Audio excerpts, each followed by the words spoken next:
Well, over the Christmas break, I actually got out to see Star Wars: The Rise of Skywalker, and it was quite a strange experience because I have loved Star Wars ever since I was little bitty. Because face it, I was born after the first two had come out. 1983 is when the third one came out. That's when I was born. So I grew up with those first three and have loved them forever because I'm a huge sci-fi and fantasy geek, and so that's like the best thing ever. It's like the two.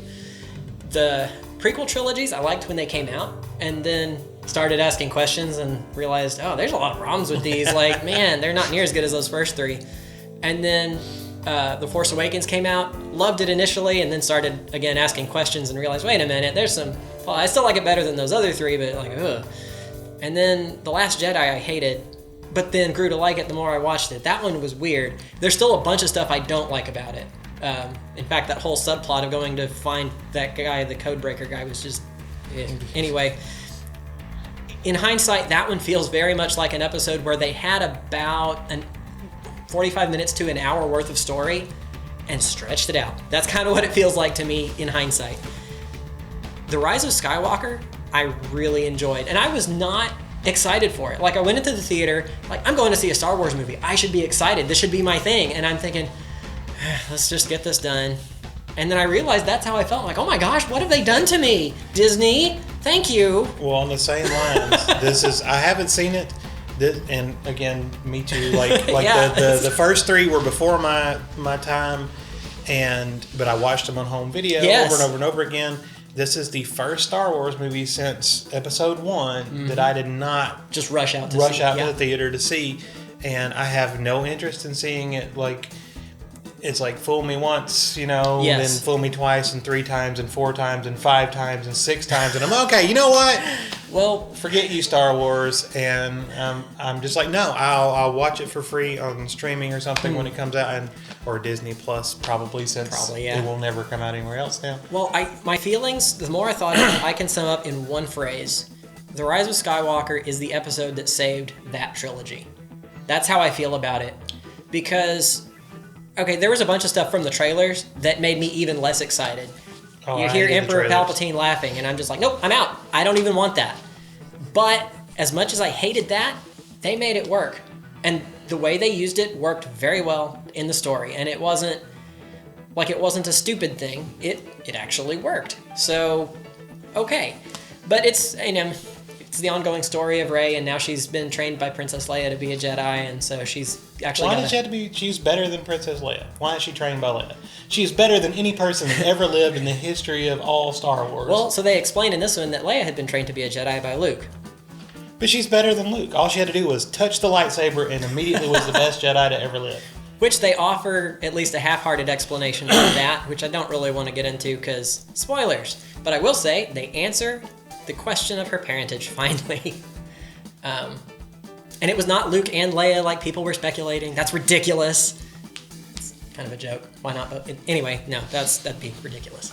But the story just worked. It was fun, and it's of course her ongoing battle of good and evil and all that. And of course Kylo Ren is now in charge of the First Order, so he's just trying to take over everything. And it's what a Star Wars movie should be. It's fun. It had a decent story, and they did not have another main reactor to blow up. I was so happy about that. I cannot even tell you how happy I was about that. So when did the 17th Death Star show up? No Death Star in this one. Oh my God.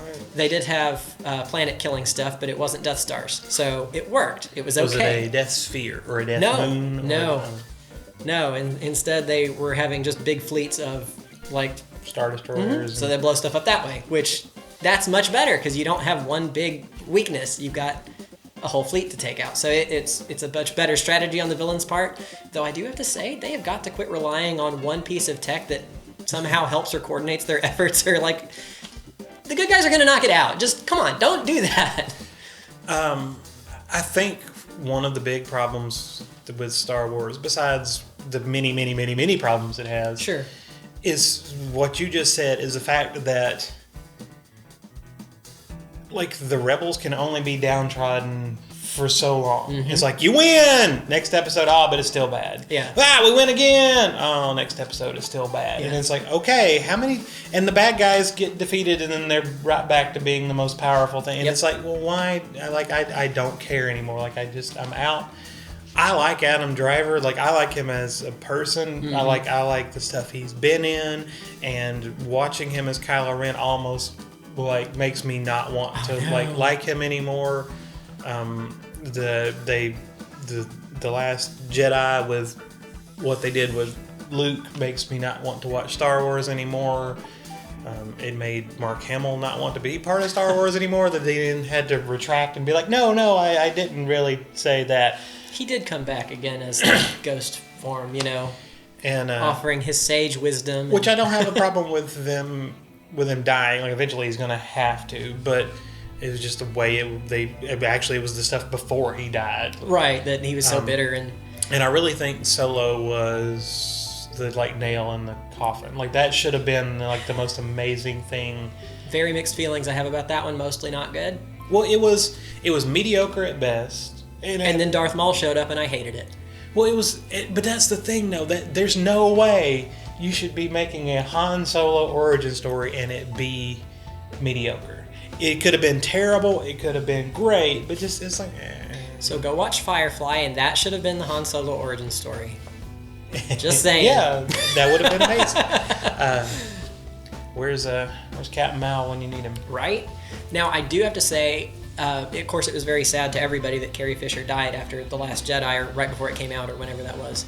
But she actually does make an appearance in The Rise of Skywalker, which they didn't make a CGI of her, which I'm very glad about.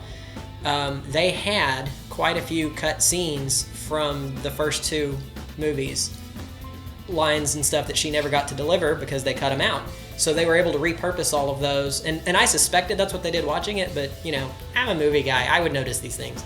And then they were able to write the script around it to make it work, and I thought it worked really well. And it was just exciting to be able to see her again and know it was really her. And well, that's kind of a weird choice, seeing as how they've CGI'd her and and everybody else. But no, they actually just used her scenes that they had cut from the first two movies and were able to include her character then in a meaningful way, which was really surprising. So when did Baby Yoda show up?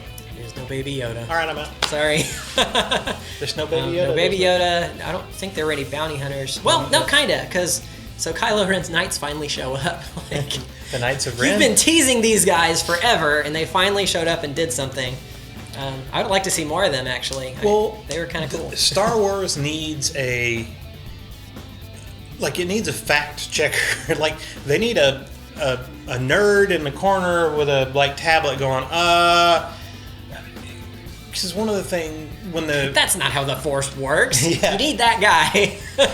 when Kylo Ren first showed up, and he stopped the cool. blaster. Yes. I was in at that point. I'm like, all right, this is going to be amazing. Yep. And then it's like the power levels just go. I can move mountains. I can't cut the sandwich. Hold on a second. And it's like, well, I don't but you're like One Punch Man and the sandwich explodes when he tries to cut it. Like, dang it, not again. Well, we said this before, but they made Kylo Ren so powerful, and then Rey shows up with no training and is better than Kylo Ren, and then people try to, he was injured, or he was injured, he'd been shot. But at the same time, it's it doesn't make sense. And she was a stick fighter. That's like lightsaber fighting. It's like the same. But there's a. But no, you're right. She was way over force powered. She should have lost an arm in that first time.